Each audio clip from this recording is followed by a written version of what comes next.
To verify Lyft driver account, follow these steps. 1. Download and open the Lyft driver app on your smartphone. 2. Sign up or log in to your Lyft account using your email address and phone number. 3. Enter the required personal information including your full name, date of birth and driver's license number.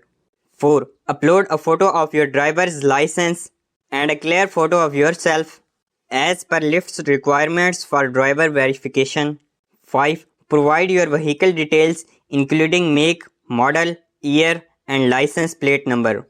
6. Submit your vehicle's registrations for Lyft verification. 7. Consent to a background check which includes a review of your driving history and criminal record. 8. Complete the vehicle inspection if required in your area and submit the inspection report or approval.